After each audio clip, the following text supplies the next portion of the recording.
You're tuned into That's Life, where we celebrate the beauty, the chaos, and the wonder of real life.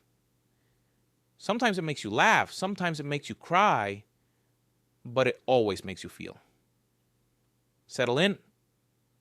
We're just getting started.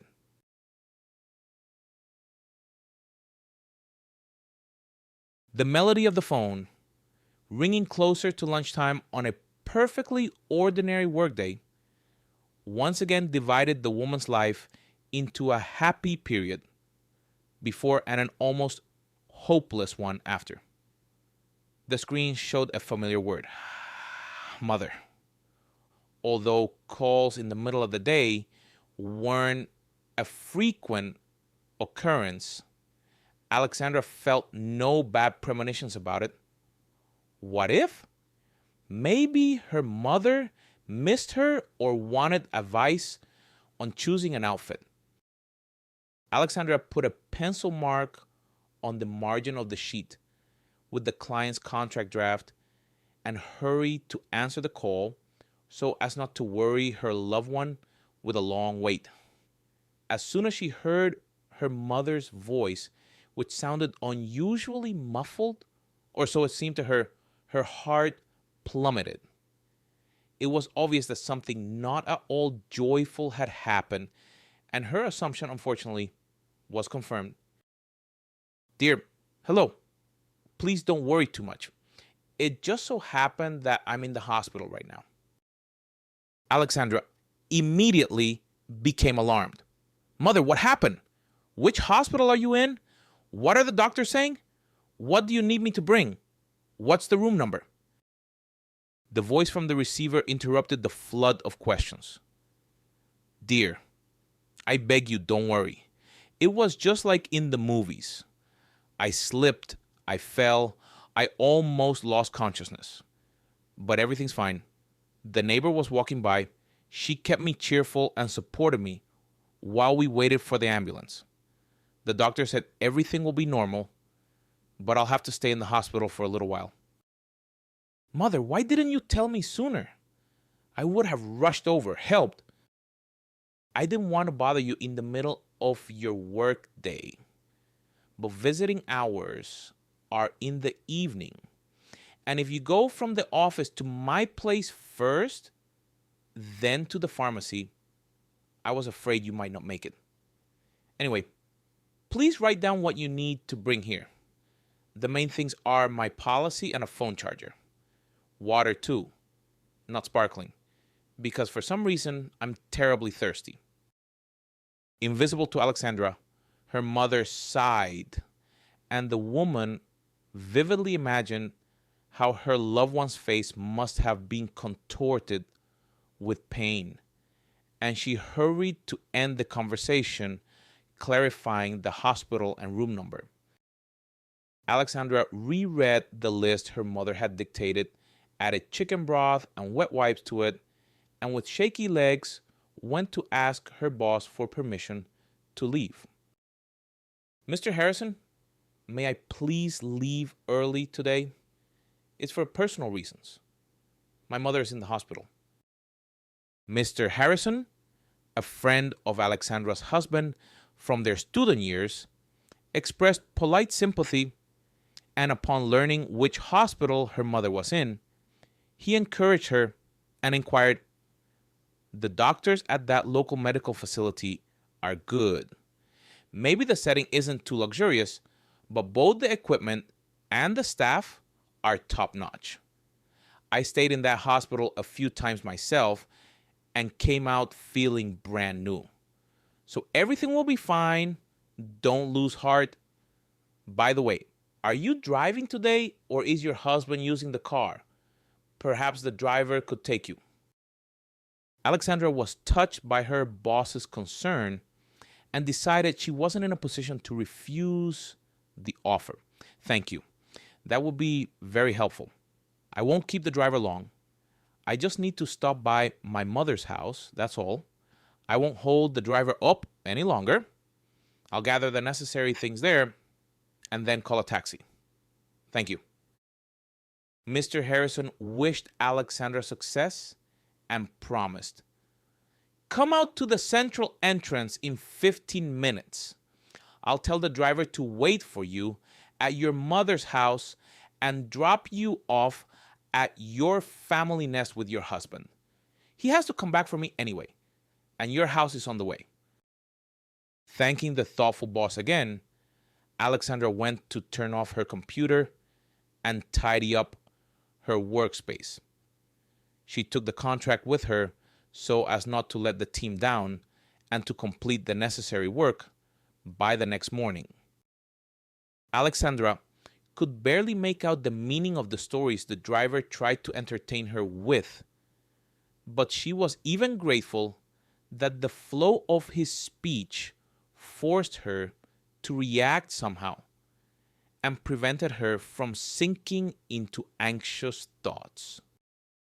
Following the list, checking off each item, Alexandra gathered things in her mother's apartment, watered her favorite flowers, turned off the gas and water just in case, checked the refrigerator for anything perishable, collected the trash to take out, and only then went downstairs and continued on with the talkative driver.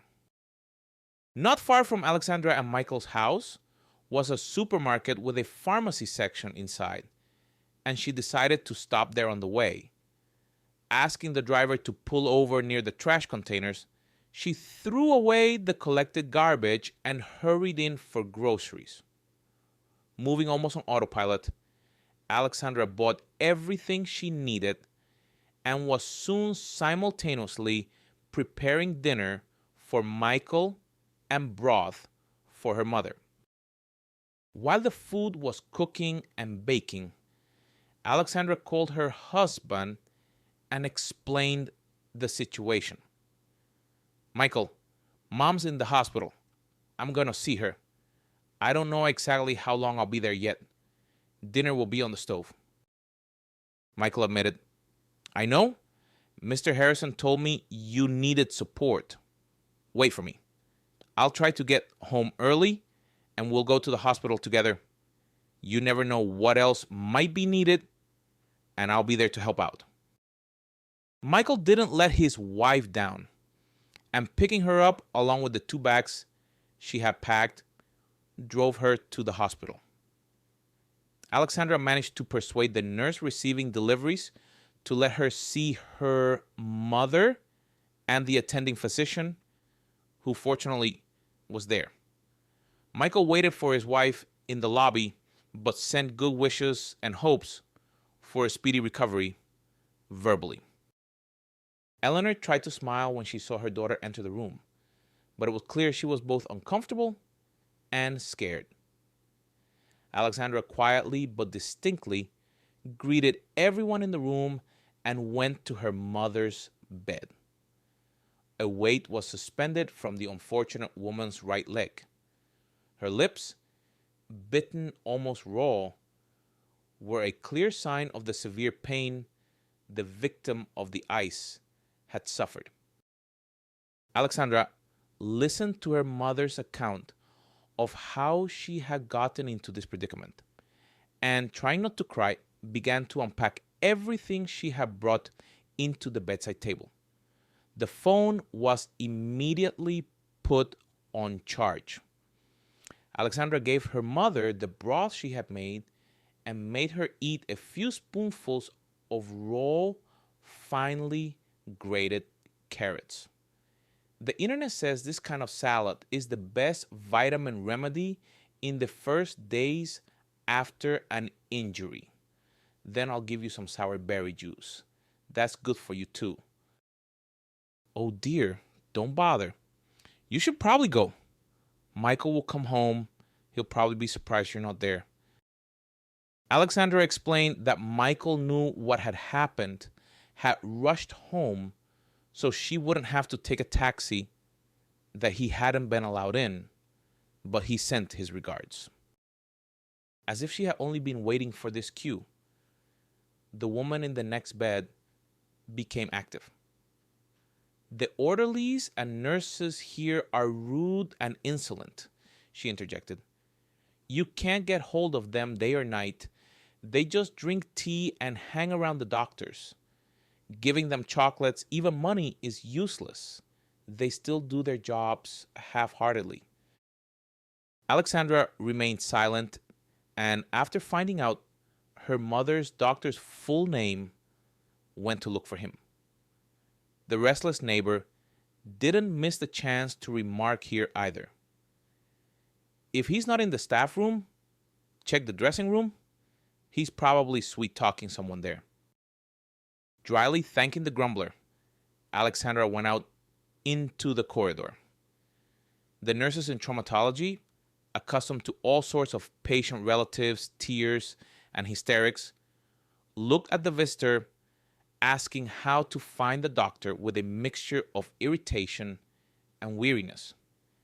But one of them, who held herself like a supervisor, answered thoroughly, "The doctor is currently in the head doctor's office, down that end of the corridor, the second to last door.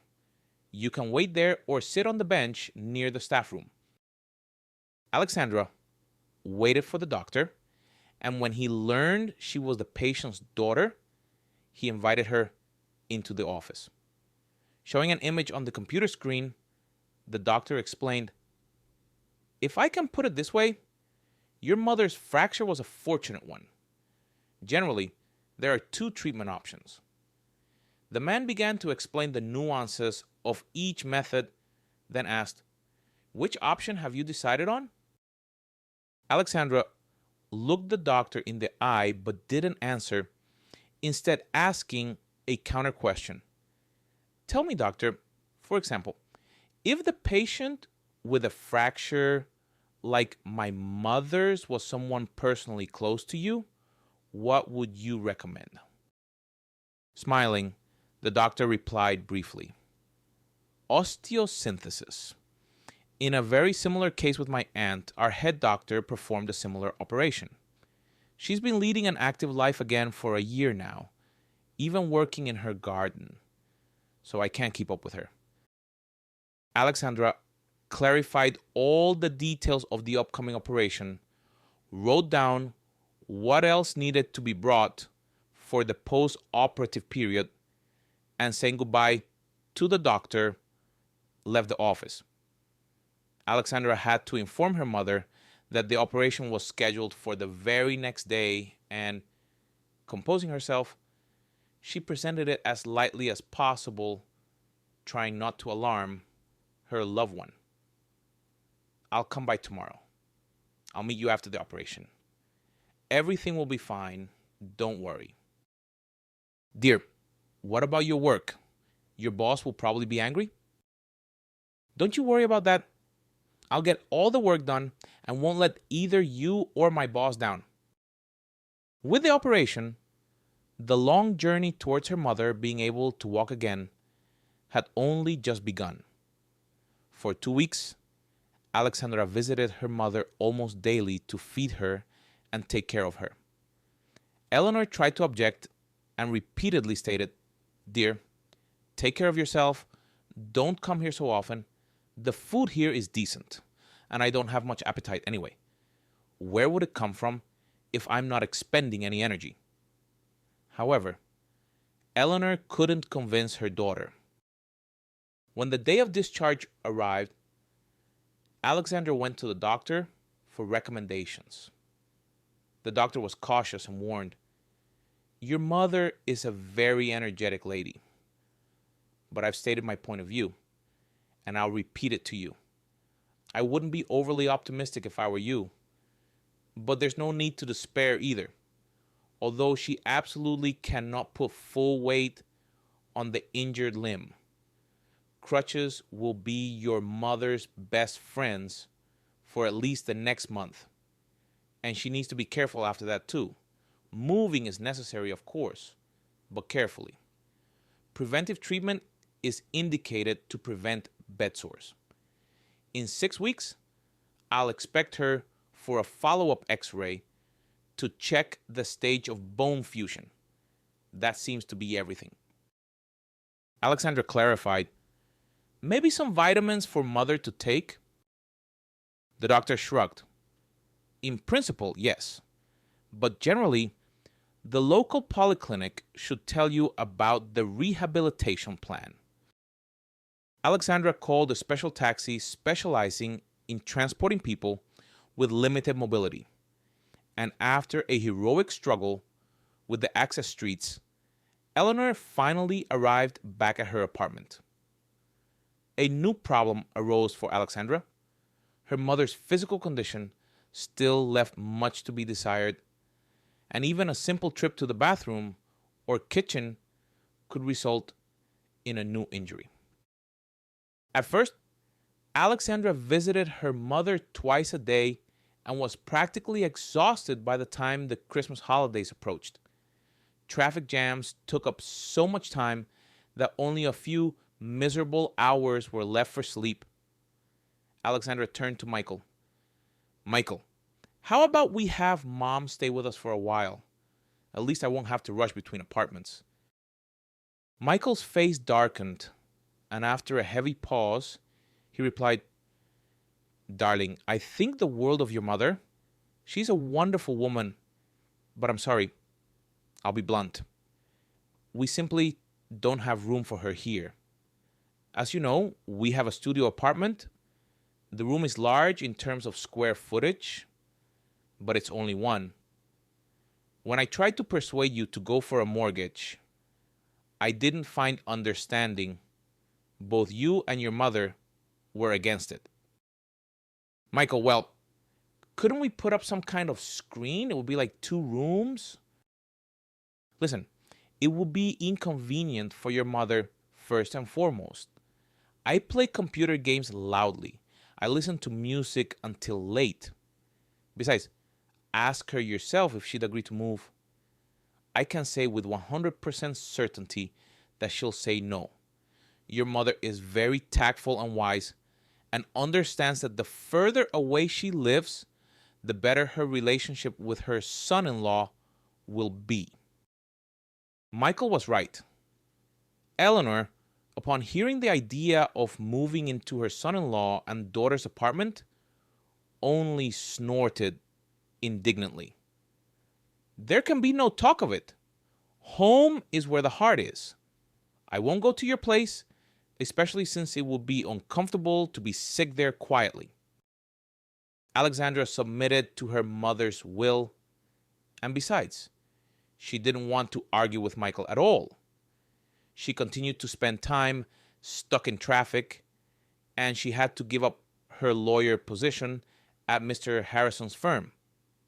With his permission, she transferred to part-time and was very grateful that her boss had been able to accommodate her. She prepared contracts during her visits, trained her successor, and diligently performed all duties that didn't require constant presence in the office. However, the rehabilitation cost much more money than Alexandra could have imagined. Sometimes she shared her indignation with Michael about how pharmacies change prices as they pleased and tried to sell the most expensive version of medication. And then Michael would grumble, Listen, surely your mother should be provided with some free medications, shouldn't she? Alexandra tried not to answer this. After all, the family budget wasn't suffering, and she hadn't asked Michael for money in the nearly 6 months that had passed since the fateful news of her mother's troubles. Alexandra generally tried to handle this situation herself without involving her husband. The weather changed, but Alexandra's schedule, by established tradition, remained almost unchanged. In the morning, she prepared breakfast for Michael, and if she had time, prepped lunch and dinner. Then, packing some of the breakfast into a container, she rushed to her mother's, stopping at the store and pharmacies along the way. Care, maintaining her mother's mood, and helping her move around the apartment took up a lot of time. Then Alexandra would stop by the office and rush home by evening. In case of any emergencies, the key to her mother's apartment was with her neighbor, the same one who had helped her wait for the ambulance. She sometimes dropped by to watch television together and gossip, so her mother couldn't be called abandoned. But Alexandra desperately wanted to help her mother get back on her feet quickly, and not just because she had to spend a huge amount of time on daily, weekend, and holiday free travel between quite distant parts of the city. It was simply because her mother was the closest person to her. She had, in fact, given Alexandra life twice, the first time on her birthday 38 years ago, but more importantly, later, when a terrible tragedy struck Alexandra like a terrifying avalanche. It was her mother who was there during those dark days, helping her move when her legs almost gave out from nervous shock, forcing her to drink and eat with persuasion, sometimes against her will, giving up her well-paying, easy job. Her mother sold her apartment in their hometown and practically moved her like a huge, unwieldy bundle 2,000 kilometers away from the place where everything reminded Alexandra of her inhuman grief. It was her mother who made her get a job where it was almost impossible to be alone with her sad thoughts, where she had to look stylish and fit. Alexandra didn't consider her help to her mother a sacrifice, and despite her fatigue, tried to surround Michael with care as well, especially since their 10th wedding anniversary was approaching and Alexandra wanted to arrange a touching congratulation and a pleasant surprise for her patient husband.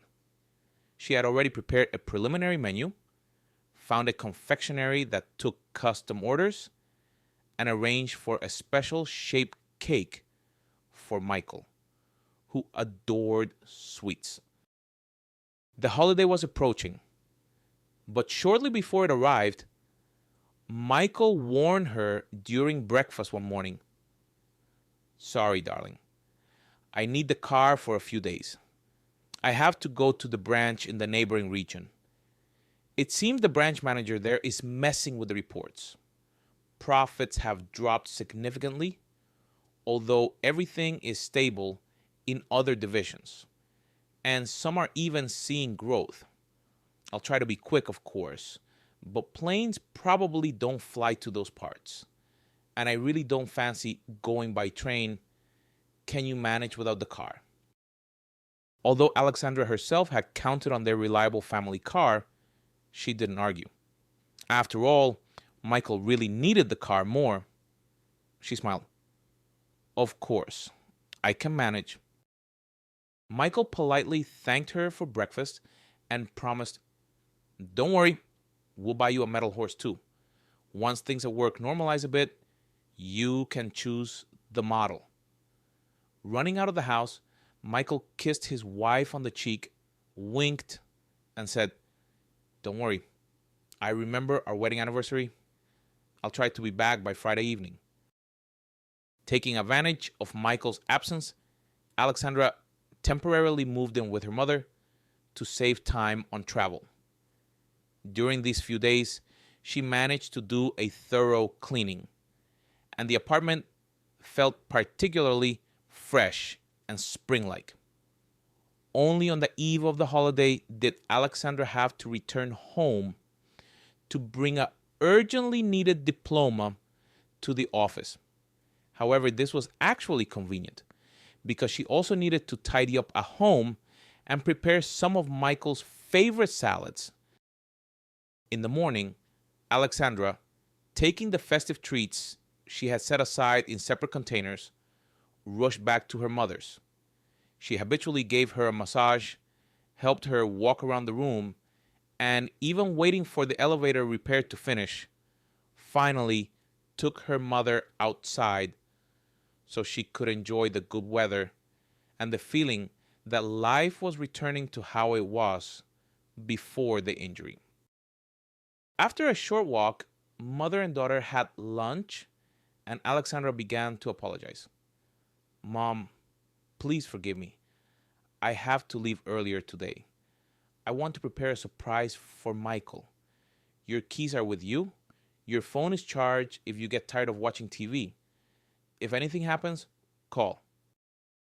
Okay, dear, run along. Happy holiday to you and your husband.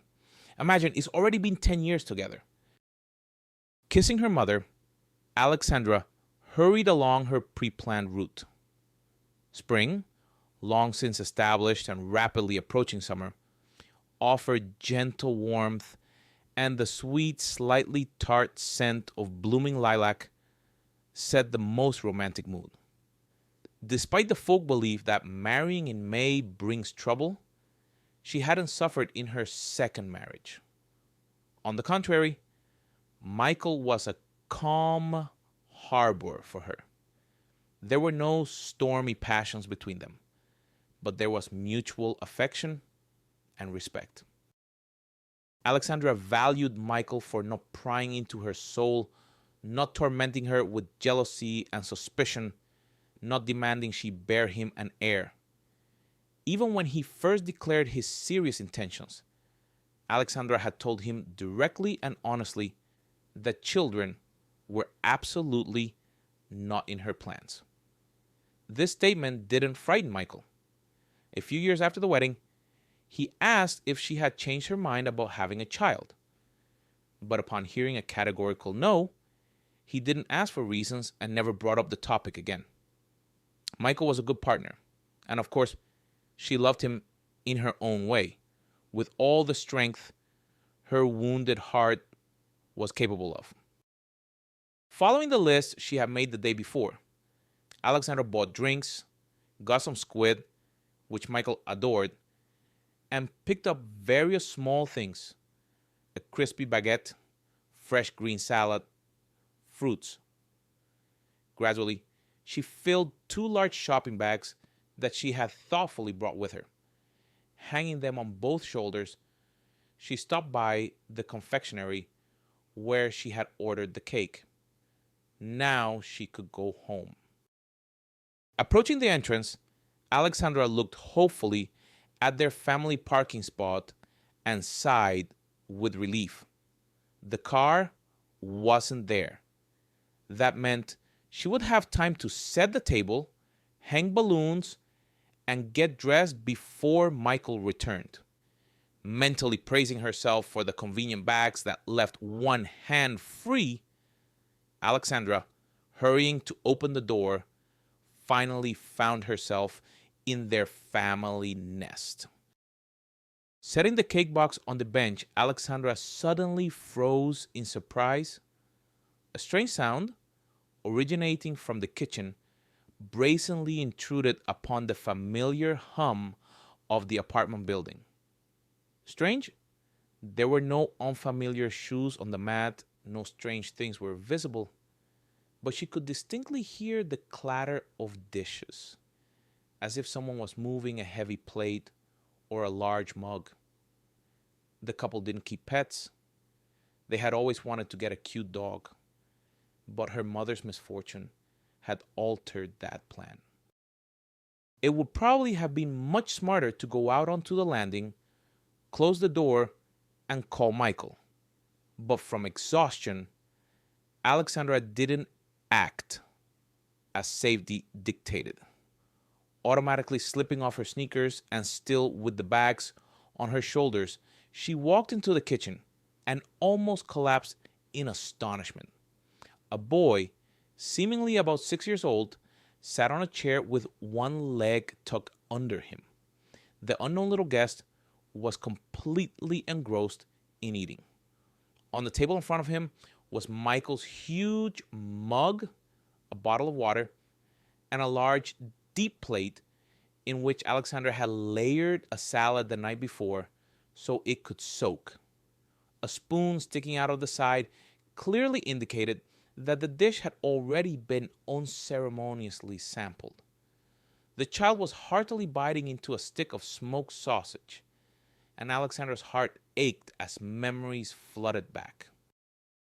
It was too painful to act rationally. For a few seconds, Alexandra even thought she was hallucinating from overwork or some other reason.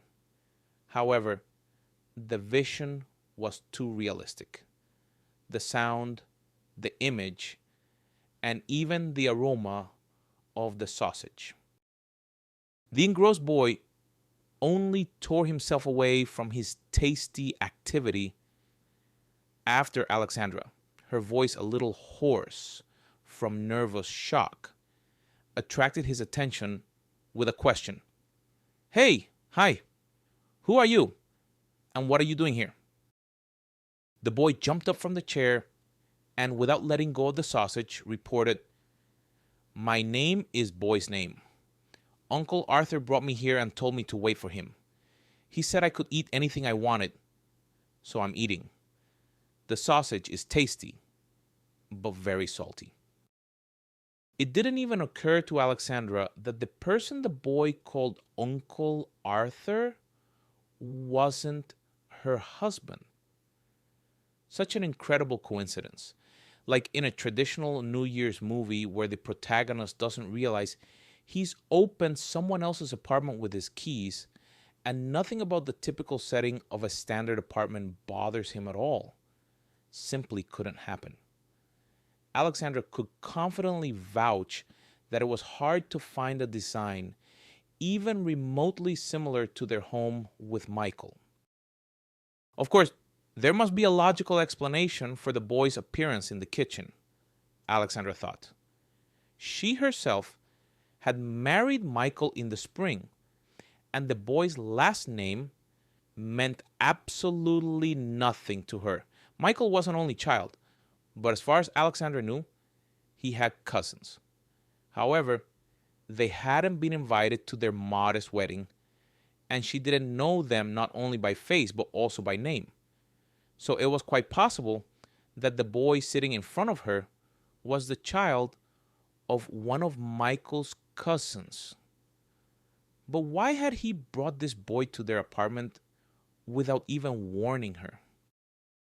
Knocked off balance, Alexandra couldn't concentrate. Her thoughts were jumbled, and she hadn't even managed to come up with any plausible version when Michael called. Coming out of her stupor, Alexandra finally took the bags off her shoulders and answered the call.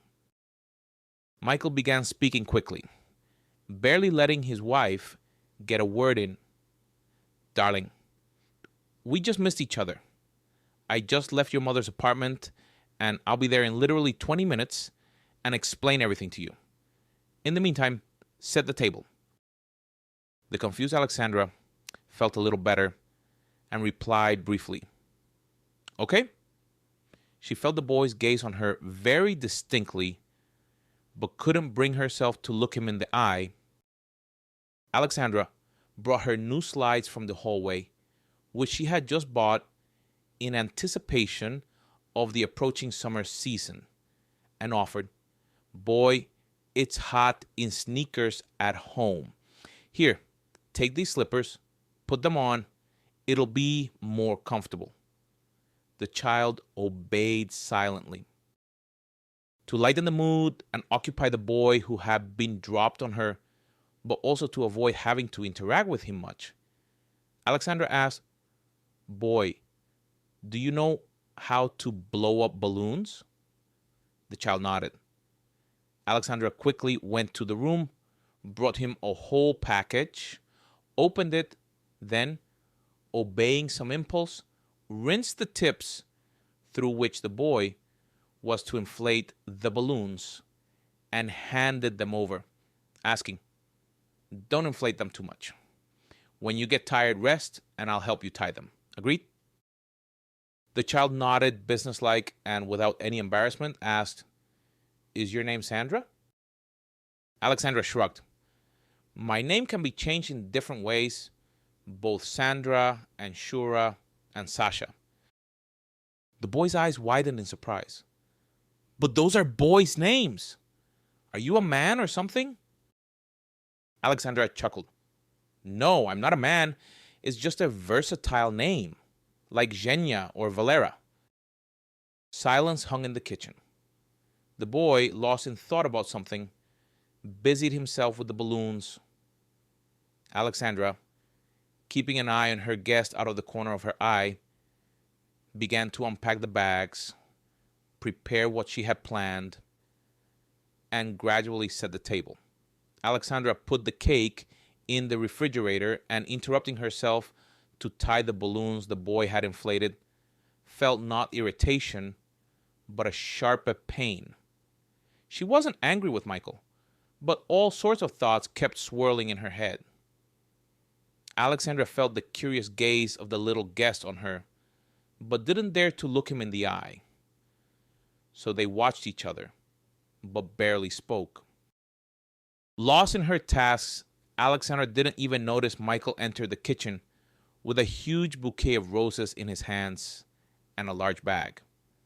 Michael put his load on the floor and held out the flowers to his wife. Darling, congratulations to you and me on our holiday. I see you've already met the boy, made friends. Simply wonderful. Well, shall we celebrate then? The boy, noticeably cheered up by Michael's arrival, said shyly, Congratulations. And when everyone sat down at the table, after the inevitable fuss, he boasted loudly, Uncle Arthur, I blew up the balloons myself, and Sasha helped me tie them. We prepared a good surprise for you. The adult man mumbled something indistinct in response to the little guest's chatter, praising the boy and his wife, who hadn't even touched her food. There was tension in the apartment, and Michael set about trying to fix the situation. He quietly turned on some music and began enthusiastically praising the dishes his wife had prepared. Then he proposed a toast to Alexandra's beauty and charm, took a small box from his pocket, handed it to her, and said, Congratulations. I hope you like it. Alexandra, confused by her assumptions and thoughts about why Michael had brought the child to the apartment, only now remembered her own gift. Leaving the not-so-cheerful company for a moment, Alexandra, clutching the unopened box in her hand, retrieved the hidden present. Returning to the table, she handed Michael the package and confined herself to a terse phrase, Happy 10th anniversary. Michael, hastily tearing open the wrapping paper, began loudly admiring the tin flask and started showing the gift to the boy. Alexandra felt uncomfortable and again sank into her thoughts. This was not at all how she had imagined celebrating their wedding anniversary. She had wanted to prepare a surprise, but Michael had managed not just to surprise her, but to completely unbalance her in the most natural way. Unexpected things again. Alexandra coughed violently, choking on mineral water, when she heard the question addressed to her. Darling, the boy will stay with us for a couple of weeks. Okay? Alexandra was silent, not knowing what to say. Michael tried to justify himself. I stopped by your mother's place to pick you up. On the way home, I wanted to explain everything to you, but I didn't have time. And so this surprise happened. I'm sorry I didn't think to warn you, but I was sure I'd find you at your mom's and warn you on the way that we will have a guest. Michael's monologue ended in prolonged silence. Alexandra moved the food on her plate with a fork, not looking up at her husband. He, flustered, also didn't know what else to say in his defense. With childish spontaneity, the boy cut into the silence, asking loudly, Aunt Sandra, thank you, I've eaten. Can I try the cake now? The boy showed his empty plate. With a stony face, Alexandra got up from the chair and went to the refrigerator. She wanted to scream, stomp her feet, sob, and smash the dishes, stained like her faith in her husband's honesty. She knew it wouldn't make things easier. The most likely explanation for Michael bringing the boy to the apartment seemed to her to be infidelity.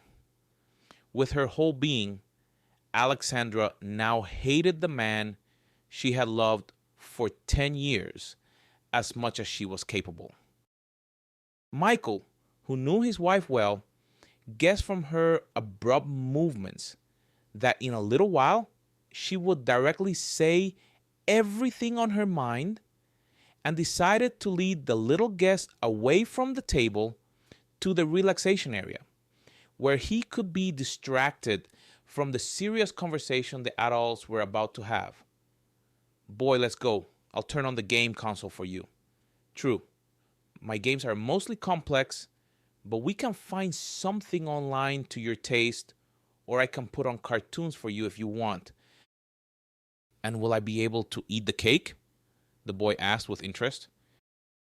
Of course, you can have anything there. The boy's eyes sparkled. He trustingly followed the host of the apartment to the cozy, soft corner. Alexandra, who had heard Michael and the guest's conversation, cut a large piece of cake, carefully placed it on a plate, turned on the electric kettle, and watched attentively as it boiled. The click of it switching off brought her out of her reverie. Having brewed the tea, Alexandra placed a cup of the tasty drink, a sugar bowl with a spoon, and the plate with the cake on a tray, and then carried it to the table near the game area of the apartment. Michael was showing the boy his collection of computer games, but the child, who was clearly well-mannered, tore himself away from the engaging activity and thanked her. Thank you very much. Alexandra nodded and, turning sharply, left.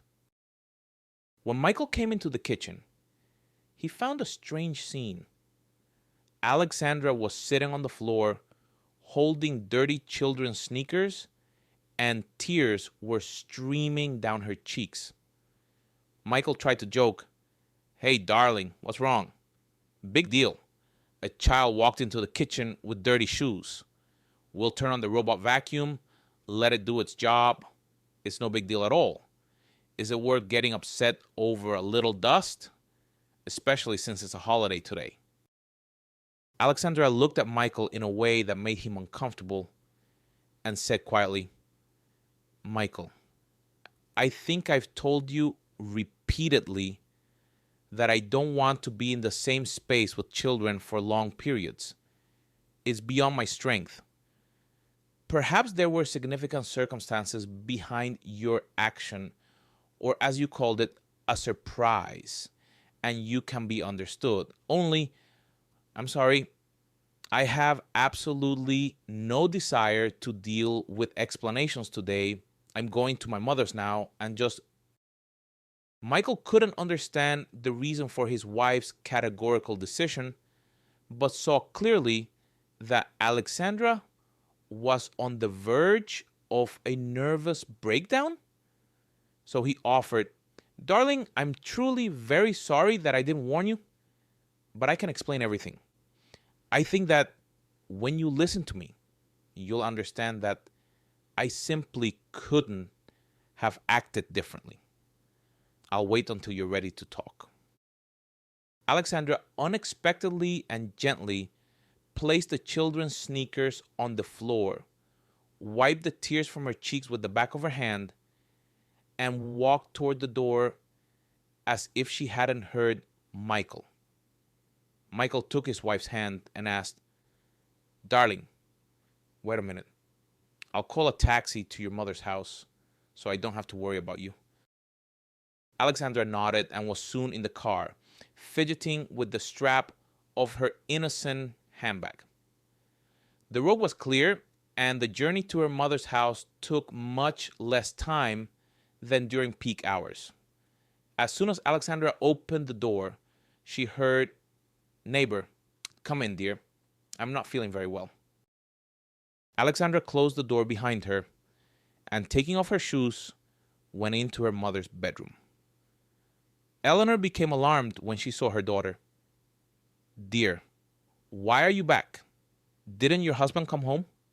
By my calculations, your wedding anniversary celebration should be in full swing.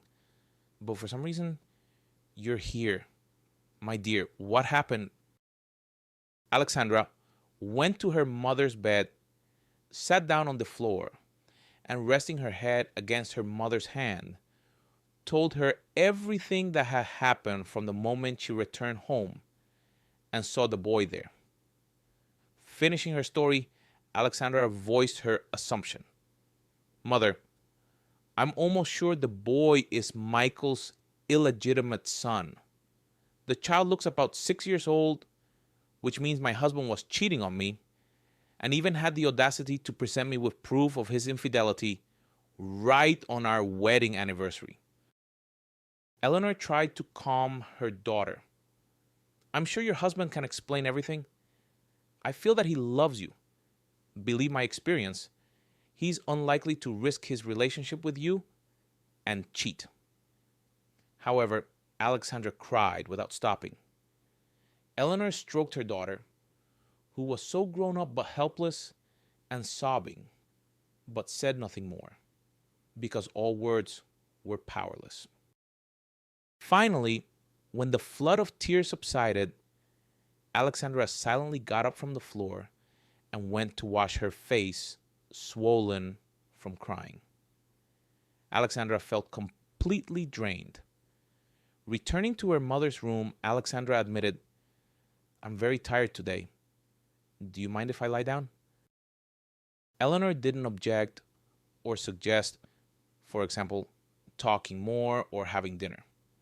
She understood that her unhappy daughter needed to rest. "Of course, dear. But let's both take something calming. At least some valerian drops. It will be good for both of us." Alexandra did as her mother asked and went to sleep. The nervous tension was so strong that Alexandra passed out and woke up when the clock showed 10 in the morning. Jumping up from the sofa, Alexandra rushed to the kitchen, where she found her mother mixing batter for pancakes. "Good morning, dear. You're just in time. We'll have breakfast now." With 4 hands, the woman made pancakes and, as if by agreement, didn't say a word about yesterday's situation. When Alexandra was washing the dishes, her mother asked, "Dear, please go to the theater with the neighbor. She has 2 tickets for a very good play, excellent seats in the stalls. Her niece gave them to her for her birthday. They were supposed to go together.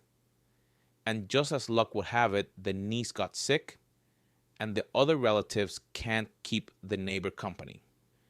Some are called by their dashas, some are flying on business trips. Anyway, the ticket is gonna waste. It's a shame." Alexandra shook her head. "Mother, I don't want to go anywhere. I'm really not in the mood." However, if Eleanor had something in mind, she knew how to insist. "That's exactly why you should go, because you're not in the mood. Art is excellent at switching thoughts in your head and changing emotions. Please, dear, not for the sake of the wasted ticket, but for my sake." Although Alexandra had to obey her mother's wish, she categorically refused the offer to stop by the hairdresser's beforehand for a new haircut. Waiting for the neighbor to take Alexandra away, Eleanor called her son-in-law and said in almost a commanding tone, "Michael, your wife will be away for about 3 hours. Come over. We need to talk." Michael didn't resist, but warned, "Mother, I will definitely come, but I have no one to leave the boy with. I could probably find a hired nanny, but I wouldn't trust a child to just anyone. So I can only come with him. Do you mind? The older woman sighed. I don't mind. Excellent. Then I'll be at your place with the boy in half an hour. 30 minutes later, Eleanor, carefully making her way to the door, leaning on her sturdy walker, let Michael and the boy into the apartment. Michael introduced the child, and the boy politely greeted her. The hostess tried not to show her incredible nervousness and hospitably invited the boy into the kitchen. Come in. I have a television there, and cakes are waiting for you. Would you like cocoa or tea? The child announced that coffee was the tastiest for him, but children shouldn't drink it often, and he would have tea because he was too old for cocoa. Eleanor almost laughed in surprise, but quickly brought her emotions under control, and addressing Michael, asked, May I offer the boy a chicory drink then? It's almost like coffee. The boy was delighted. I want to try this chicory. Uncle Arthur, can I? Michael agreed, and when the hostess deftly prepared the treat for the boy, Michael handed the child his smartphone and explained, I need to talk to your mother. Please stay here, eat your treat, play on the phone, maybe even watch some videos online, okay? Of course, Uncle Arthur. I can manage without supervision, don't worry. Watching this scene, Eleanor could barely hold back tears, and hiding her emotions, slowly began to walk towards the room she old-fashionedly called the sitting room. Michael followed her, eager to know what Eleanor wanted to talk to him about. Eleanor settled into an armchair, and Michael sat on the sofa diagonally opposite her so they could talk comfortably. The hostess watched her son-in-law attentively, but he didn't wait long and asked without preamble, Mother, explain to me why your daughter reacted so inadequately to the boy's appearance in our apartment. I admit, it's partly my fault that I didn't warn her, but we're adults. Instead of talking calmly, she basically just ran off to you. Is that normal? Eleanor didn't interrupt her son-in-law's indignant speech, but didn't rush to answer his question, instead asking one in return. Before we start this difficult conversation to try and help my daughter save her family, I need to be sure that it makes sense. Just tell me honestly, is the boy your illegitimate son? Michael's indignation knew no bounds. No, of course not. I never even thought of cheating on my wife. I love and respect her very much. My attitude towards children is starting to scare me. The boy ended up in our apartment because of a desperate situation. Alexandra didn't even try to get along with him, although, as you probably noticed, he is a very well-behaved and intelligent, very charming boy. Michael's answer calmed the agitated woman, and taking a deep breath, as if preparing to parachute, she decided to tell the truth.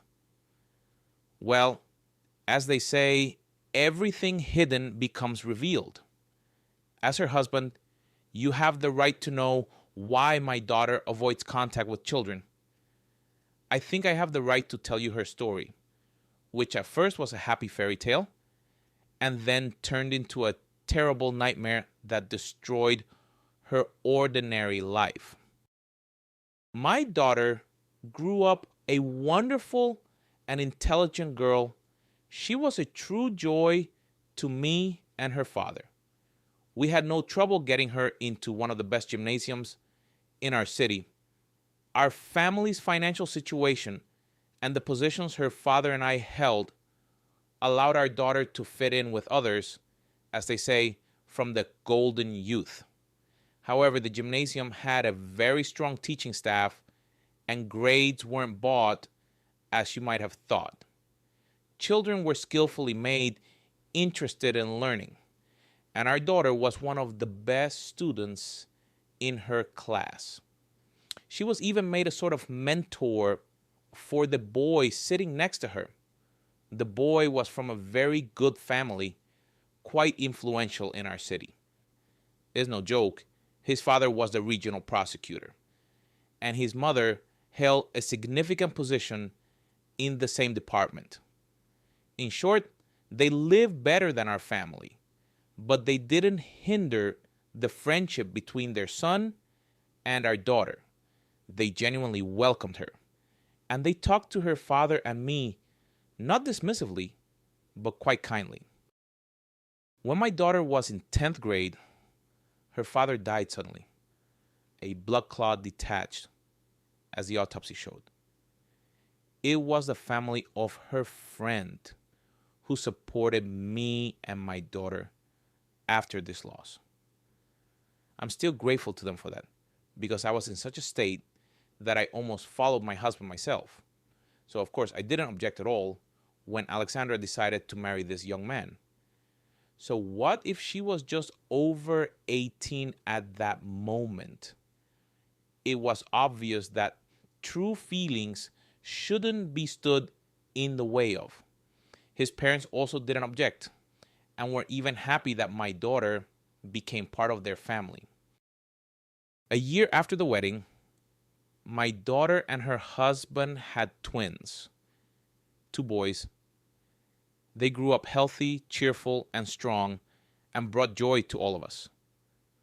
My daughter couldn't get enough of her children. You know, Michael, she used to tell me that when she walked, pushing the stroller in front of her, her heart felt like it would jump out of her chest with happiness. Of course, I helped when I could. Her mother-in-law repeatedly suggested that my daughter hire a reliable nanny. But my daughter refused every time, and she mostly managed on her own. God knows what it cost her, but she didn't drop out of university and even managed without taking a leave of absence. And her father-in-law got her a prestigious, well-paying job in a position where the workday was strictly regulated and there was a benefits package and other perks. Of course, he had the opportunity to do so, and there was no shame in helping his daughter-in-law. My daughter had no lack of intelligence. The boys were 6 years old when my daughter got pregnant again. Her husband greeted the news joyfully, and why would he be upset? The relationships in the family were wonderful. As far as I know, there wasn't a single quarrel between them, as if 2 halves were lucky enough to unite into a whole. I know, many envied them, and some women tried to start a romance with her husband, but he didn't need anyone but my daughter. Everything was so perfect that there wasn't even a thought that everything would collapse overnight due to a terrible tragedy. My daughter had to go to the doctor, and her husband volunteered to pick up the boys from daycare himself. By a ridiculous coincidence, his car broke down that day, and he decided not to call a taxi, but to walk the children home through the park. The weather was wonderful, and although the rides weren't working yet, there was a food place at the park exit that the boys eagerly wanted to go to. On the way, he met a friend, and while he was talking to him, the children, getting restless, ran out onto the lake. But the March ice turned out to be treacherously thin. My grandsons, as witnesses later recounted, didn't even have time to scream. They went under the water instantly. My daughter's husband and his friend rushed to the water, but the boys could only be recovered by the divers who arrived at the scene of the tragedy. My daughter's husband later tried to justify himself, repeating constantly, like a broken record, that he was only distracted for a few seconds. But what was the point? Our boys drowned. it couldn't be fixed. Her son-in-law was the first to tell me this bitter news because he was afraid for Alexandra, and not without reason. I went to the private clinic where I knew my daughter was at the time. My heart told me it would be better if doctors were nearby when the terrible grief struck my daughter. Seeing me in the corridor, Alexandra probably understood everything from my face. After hearing the news of what had happened, she had a hysterical fit. We couldn't calm her down even with a large dose of medication. She didn't make it home that evening. She ended up in the hospital with a nervous breakdown. Due to the emotional distress over her deceased sons, my daughter couldn't save the baby developing under her heart. The doctors didn't even consider it a child yet, but she had already lost it. At the boy's funeral, Alexandra stood like a stone statue without tears, without emotion, pale as death. The emptiness in her eyes was especially terrifying. Her husband suffered no less. His hair turned gray at 25. He tried to take my daughter's hand to support her, but she recoiled from him as if he had leprosy. She never again crossed the threshold of the apartment where she had lived with her husband and sons. Countless times he tried to talk to her, but it never worked out. My daughter simply erased her husband from her life. His mother came to us, understanding that my daughter didn't want to see or hear her husband. She stood on her knees, begging her to forgive her son, saying he was unrecognizable, sharing sad thoughts that he was on the verge and might leave this world. But Alexandra didn't react. She could never forgive her husband for the death of their sons. He couldn't forgive himself either. He truly turned from a vibrant man into a pale imitation of his former self.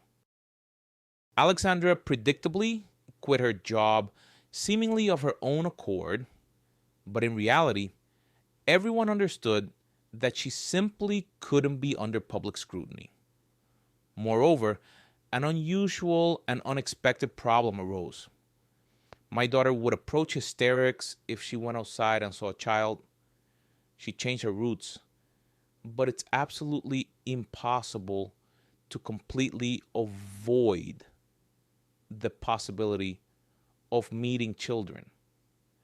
One day, my daughter and I were in the elevator, and a neighbor with a little girl came in with us. Everything seemed normal, but I got nervous. After our fellow passengers got out of the cabin, I looked at my daughter and saw blood running down her chin. She had bitten her lip so hard, trying to suppress a hysterical fit. After that incident, my daughter stayed home for almost a month, day and night. I even called a specialist doctor, the best of the best, to the house. There were changes, but they weren't quick and not at all positive. After a period of apathy, my daughter became aggressive, as if she was possessed, and the medication prescribed by the doctor couldn't cope with it for long. Alexandra took the pills, fell into a state of indifference to everything for a few hours, and then began to painfully ponder something, pacing back and forth in the room. One day, I saw her searching for poisons online and was seriously frightened. I realized that my daughter had decided to deal with the unintentional culprit of her children's death. I tried to stay by her side constantly, watching over her so she wouldn't do anything irreparable. One day, Alexandra managed to leave the house in the morning while I was asleep. Friends later told me that she had ambushed her ex-husband near his workplace and attacked him with her fists, shouting, "Why are you alive and our sons are not?" I don't know. Maybe my friends exaggerated, but supposedly 4 strong men could barely pull her away from the bewildered man. He didn't even resist. When I came to pick her up, my daughter was sitting in a back room where the smell of hated Corvalol and other medications hung in the air, and she barely reacted to anything. They told me an ambulance had come and sedated Alexandra. Among friends and neighbors, of course, there was only talk about the accident with my grandsons and about Alexandra losing her mind from grief. One day, my ex-husband's father called me and strongly asked me to leave the city with my daughter. You don't refuse people like him. Besides, I myself was thinking about how to hide my daughter from memories from sympathetic and curious glances. I quit my job, sold the apartment. Again, thanks to my son-in-law's parents, I managed to do it quickly and at a quite adequate price considering the urgency. My daughter and her husband were divorced in absentia, again thanks to his relatives. My daughter didn't even have to go anywhere. As a result, we moved to this city, away from everything that was, well, and then you yourself, Michael. No. You met her and my daughter began to return to life. Don't think she hates children. She's just still in pain. She refuses the possibility of becoming a mother again because of the fear of repeating the nightmare she had to go through. Eleanor fell silent. Telling her daughter's terrible story had exhausted her emotionally. Michael noticed how pale her face had become and hurried to the kitchen to get her some water. The boy was engrossed in playing on the phone, and Michael, stroking his head, filled a glass and returned to the sitting room to Eleanor. I'm sorry I made you remember all that. Eleanor, carefully drinking the water, said with bitterness, "Oh, Michael, if only it were possible to forget it at all. Perhaps you should have known about your wife's past sooner. I just couldn't bring myself to tell you all this out loud. My daughter, as I understand it, still can't talk about it either."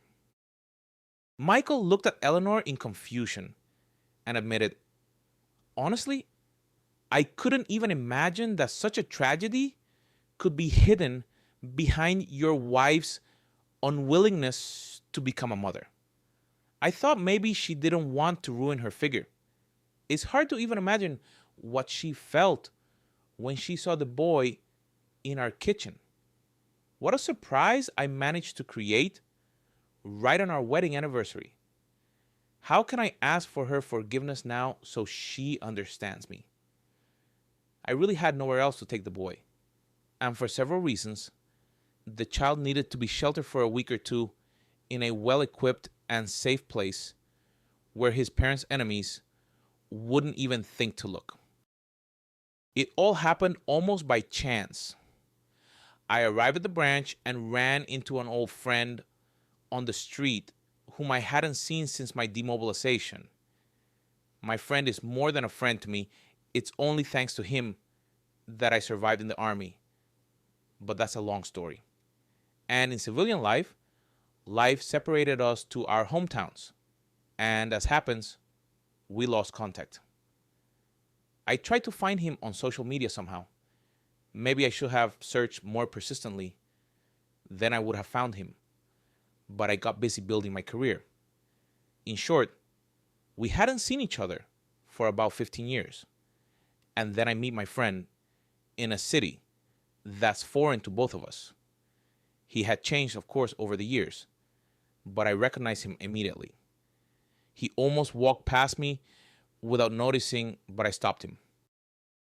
It turned out that my friend had come to solve problems for his sister and her husband. They had gotten involved in a lawsuit with some not so adequate people who were used to doing business in a criminal way. my friend was most worried about his nephew. He explained to his sister that just in case, as a precaution, the child needed to be hidden because these bandits could easily influence the outcome through him, but they couldn't think of a safe place.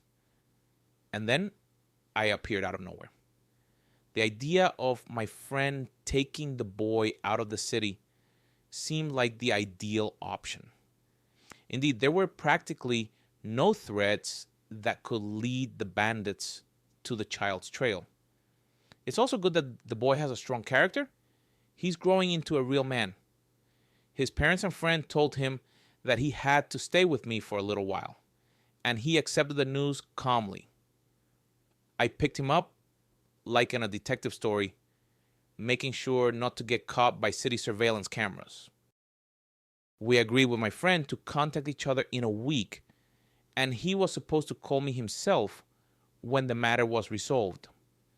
The boy, of course, is simply an ideal child.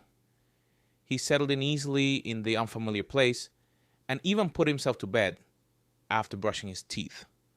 All that's left is to wait for my friend's call. It's very easy for me to communicate with the boy, but on Monday I have to go to work, and I'm unlikely to be able to take him with me. Now I don't know what to do at all. Michael fell silent, and then, unexpectedly for him and Eleanor, Alexandra's voice was heard. Nothing special. You'll go to work as usual, and I'll stay with the boy. Just leave me the car so I don't have to take the child to mom's and back on public transport.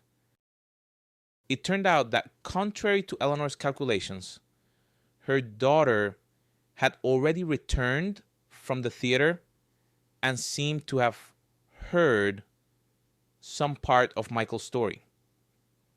To her mother's preemptive question, Alexandra explained, I couldn't watch the play at the theater. I went to the restroom, washed my face, and realized I couldn't go back and stare at the stage without even trying to understand the plot. I typed a message to the neighbor apologizing and came here. It turns out I came back just in time. Perhaps I needed to hear this boy's story from the outside because, Michael, forgive me, I suspected you of cheating. I hardly would have believed it if you had told me all this yesterday. Today I can look at this situation more reasonably. Mother, you don't mind if I visit you with the boy, do you? Eleanor, trying not to scare away the changes in her daughter's attitude towards children, spoke very cautiously. Of course, come visit. Eleanor wanted to add something else, but her eyes stung betrayingly, and she decided to change the subject. Dear Michael, aren't you hungry? I'd eat something now. Let's go to the kitchen. Besides, we need to see how the boy is doing. If he's bored, I completely forgot about the rules of hospitality. The boy, seeing Alexandra, didn't forget to greet her, and Alexandra's voice trembled slightly as she returned his greeting. Michael, who now understood the reason for his wife's strange behavior, was amazed by her resilience. Having gone through such a life trial, she had managed to endure and never tried to appeal to his pity or evoke sympathy by telling him what she had faced. Alexandra gently but persistently declined her mother's attempts to feed everyone who had gathered in her kitchen that evening. Thank you, Mother, for everything, but we should probably go home. I'll stop by tomorrow, closer to lunchtime. Michael, understanding he had been forgiven by his wife, was very happy and warmly said goodbye to Eleanor, promising, we'll all visit you together tomorrow. If you feel up to it and the weather is warm, we could go out into nature. What do you think of that? Wonderful, Michael. We won't plan too far ahead. After saying goodbye to the hostess, Alexandra, Michael, and the boy set off for the other end of the city, Michael got behind the wheel and saw in the mirror how carefully his wife fastened the boy's seatbelt. It was obvious that for Alexandra, this was an absolutely natural gesture once brought to automaticity. She was clearly a tender, caring mother. She loved her children very much, and after the misfortune that befell her, she suffered in a way you wouldn't wish on your worst enemy. Carefully parking the car near the entrance, Michael carried the sleeping boy up to the apartment in his arms. Alexandra smoothed the rumpled sheet on the sofa, gently took off the child's shoes, and covered him with a blanket. Watching his wife, Michael felt incredible tenderness towards her. Unexpectedly, his beloved wife had revealed an unfamiliar side of her personality. He understood that he had made the absolutely right choice. Later, they drank tea with the leftover cake, leaving the kitchen door ajar, and as if there had been no wall of misunderstanding between them yesterday, they planned their Sunday schedule with jokes and kisses. Michael finally decided to bring up the unpleasant topic and admitted, "Darling, I was a real idiot. I almost ruined everything with my action. And I want to thank you very much for your understanding." Alexandra smiled. "Well, honestly, I also overreacted. So I suggest we forget about it. Let's move on." The weekend passed cheerfully and even better than the couple had expected. They managed to get Eleanor out for a walk, and she was less happy about the sunny May day than about her daughter's joyful eyes. Alexandra happily answered the boy's questions and also constantly watched to make sure he wasn't in danger. However, neither Eleanor nor Michael dared to make remarks or reproach her for being overprotective. The boy, it seemed, didn't even notice that he was being surrounded with maximum care.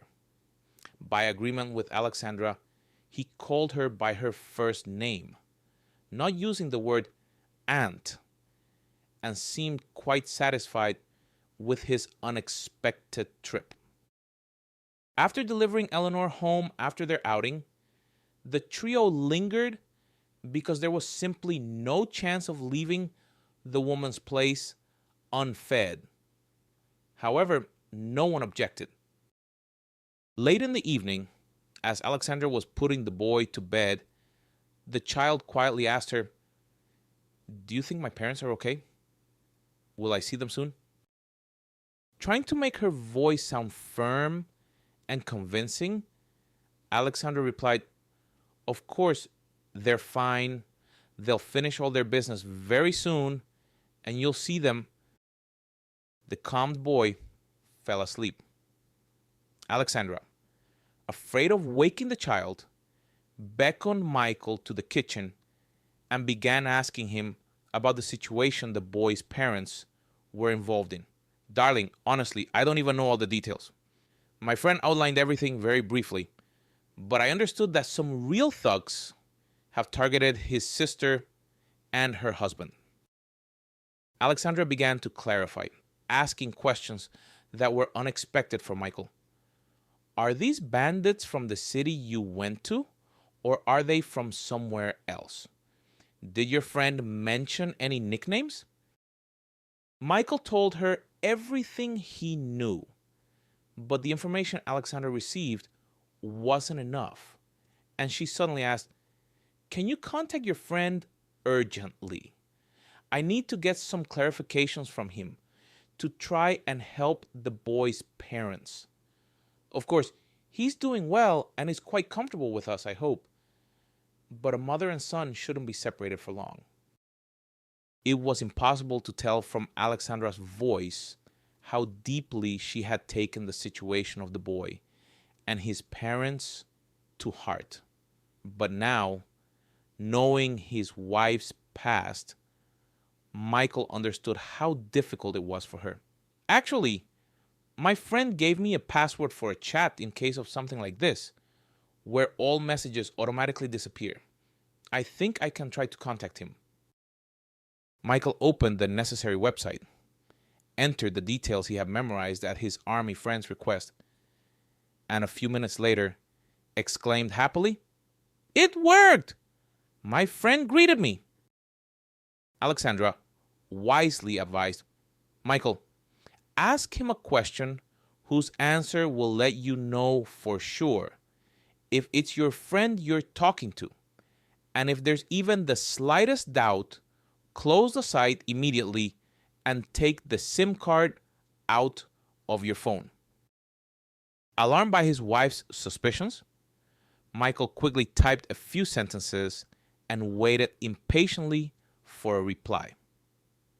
Reading the received message, Michael breathed a sigh of relief. "Everything's fine. It's definitely my friend," he replied with our code phrase. Alexandra nodded and asked, "Excellent. Write to your friend that your wife will be messaging him now and give me the phone.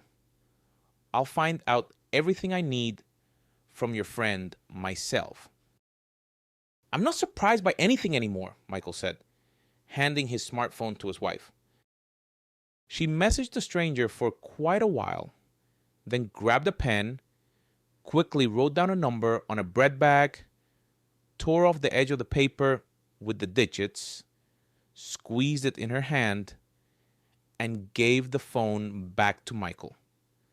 "That's it. I'm going to the bathroom. I need to make a call. Write to your friend that he should check this messenger in an hour. Then I hope I'll be able to tell him something concrete."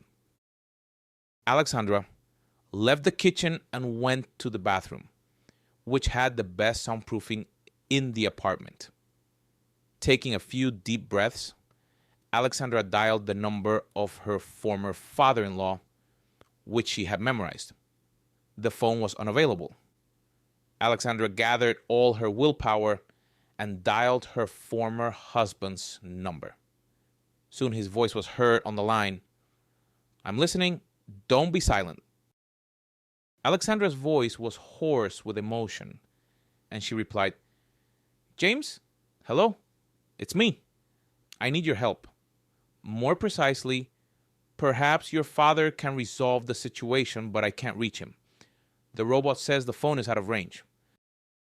The man's demanding tone softened noticeably. "Alexandra, I'm glad to hear from you, even if it's for this reason. My father is abroad right now, but if you tell me what the problem is, I will certainly try to help in any way I can. I work in the regional prosecutor's office now, so all my connections are at your service." "Thank you," Alexandra replied, told him everything she had learned, and dictated the number she had written down. "Okay, Alexandra, I understand everything. It's not the simplest matter, but it's solvable. I think in the end, there's a more powerful force for every thug. I'll try to help. Warn this acquaintance that I will call him tomorrow or the day after tomorrow, depending on how things turn out, from my phone, and he can safely accept the call. Thank you, James."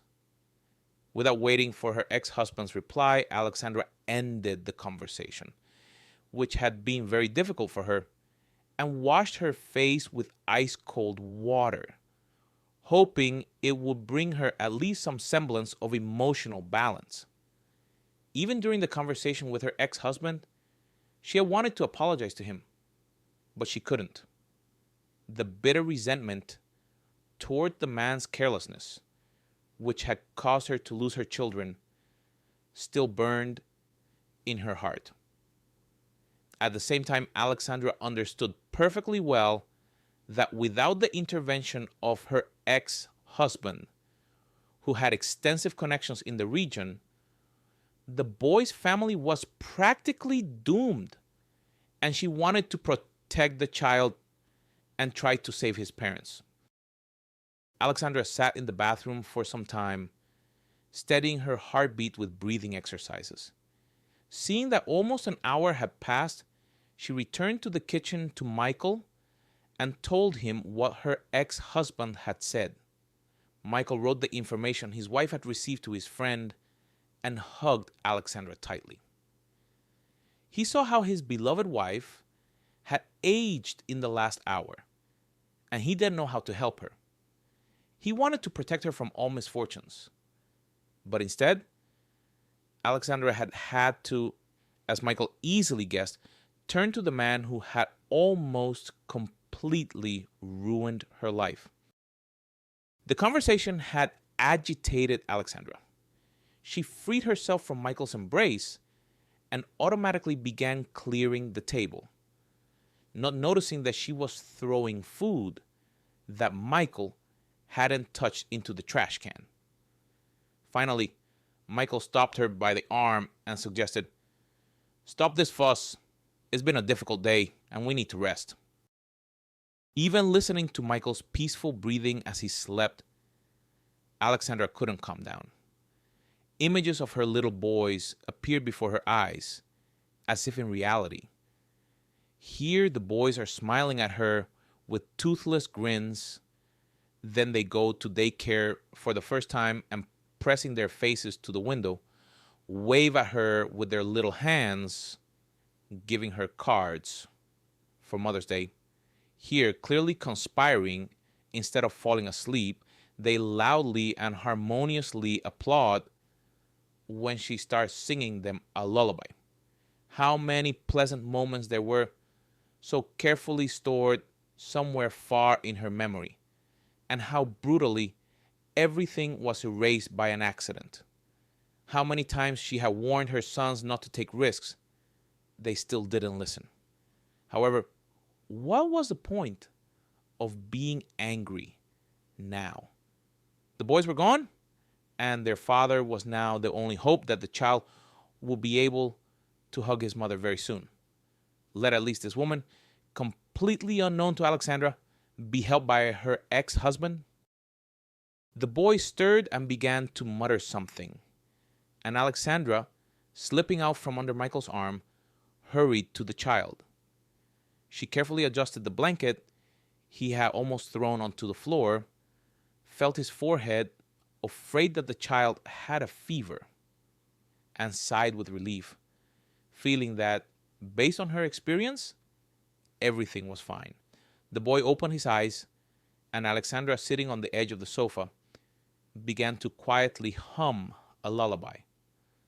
The child had long since fallen asleep, but Alexandra remained sitting beside him, and she so wanted the child to return to his parents as soon as possible. And at the same time, she knew she would desperately miss being with him. When the sky, visible through the gap between the curtains, lightened, Alexandra quietly went to the kitchen to make herself coffee and work on documents, because there was no point in going back to sleep. In these dawn hours, perhaps somewhere far away, matters directly concerning the boy's fate were being decided. But Alexandra was powerless to influence anything.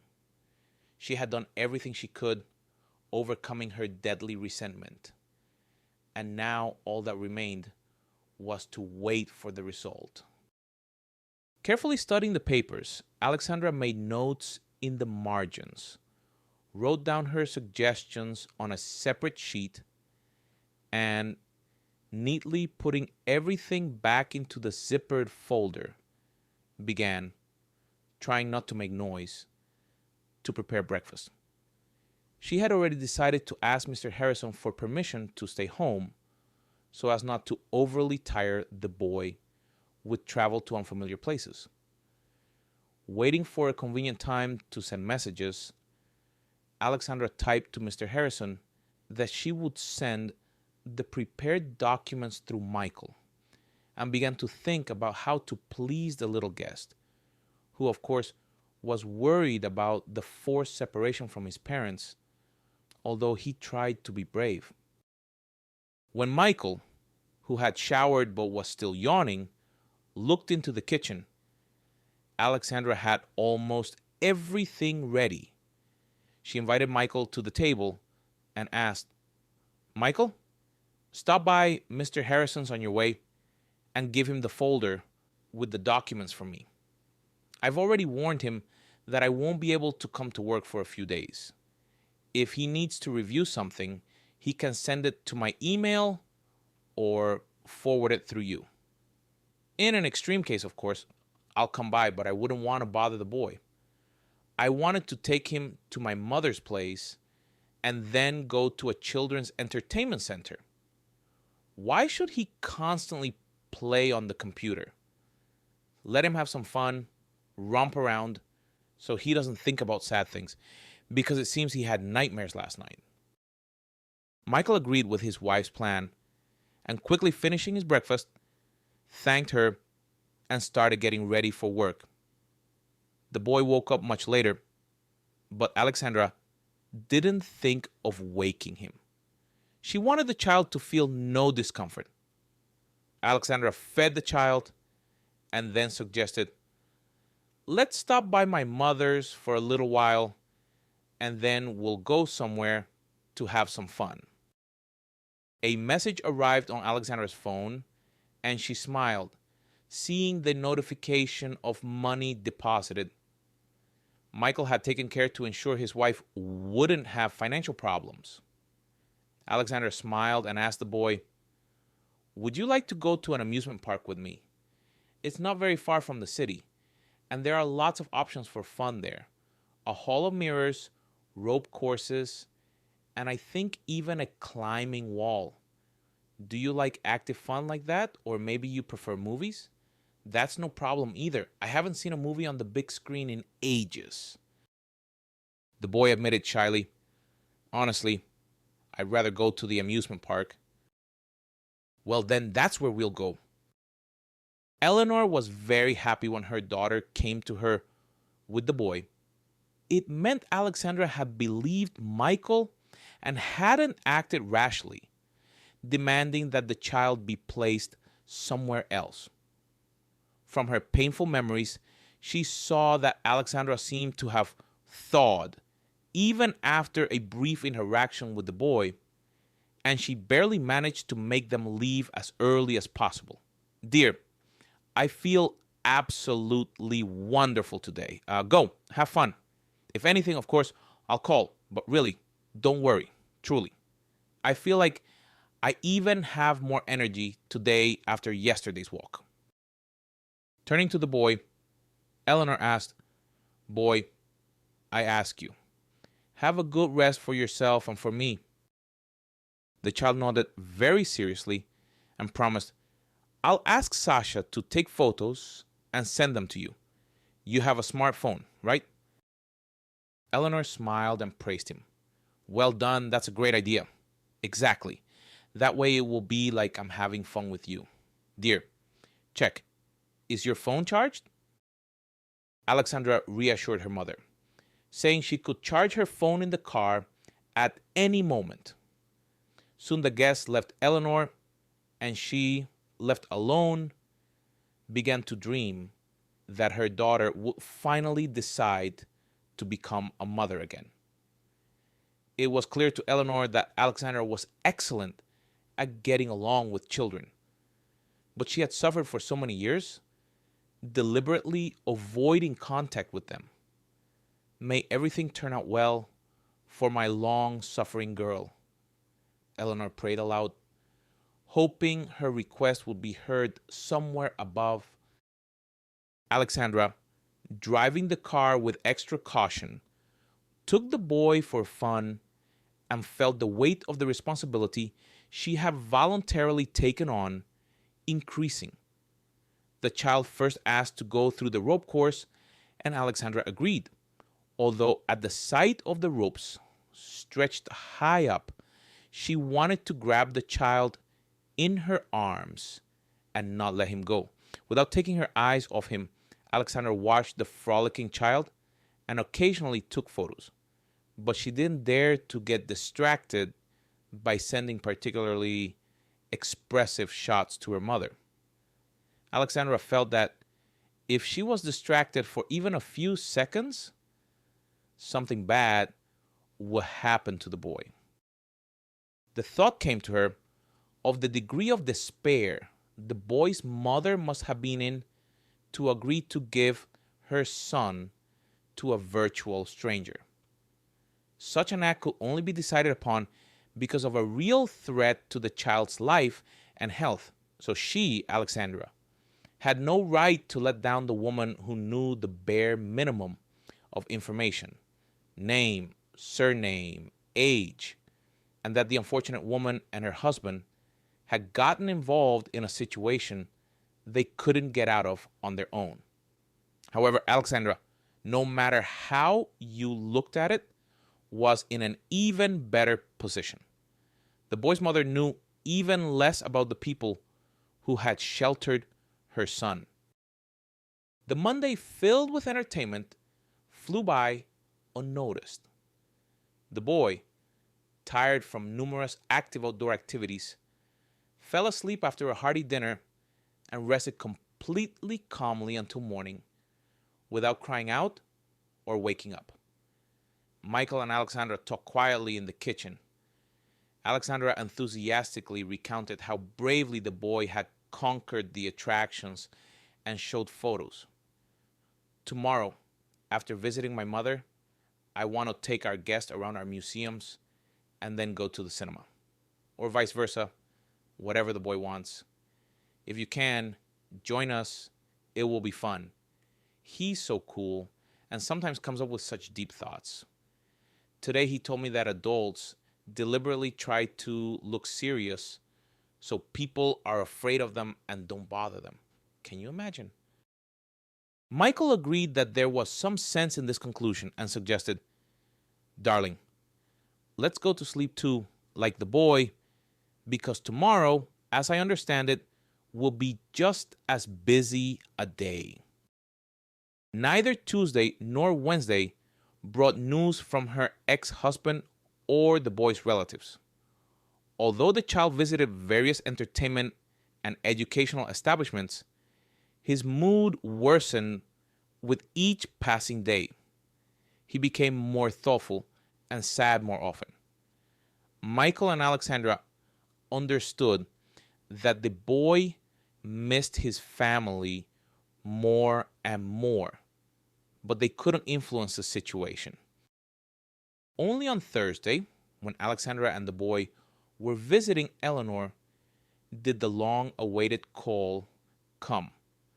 Her ex-husband informed Alexandra that the main difficulties were behind them and warned, "There are still some minor points to resolve, but they are just details. The main thing is that the boy is no longer in danger. His parents have already set off in the direction of the city where you live now.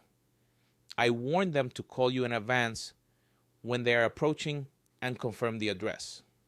In short, I will, of course, see this matter through to the end.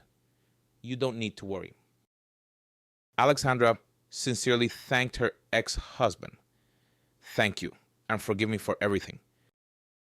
The man's voice trembled as he replied to the woman who had caused him so much pain.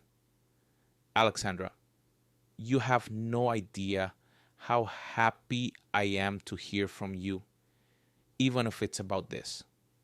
I wish you happiness, and if you ever need anything, don't hesitate to ask. I'll always be happy to help."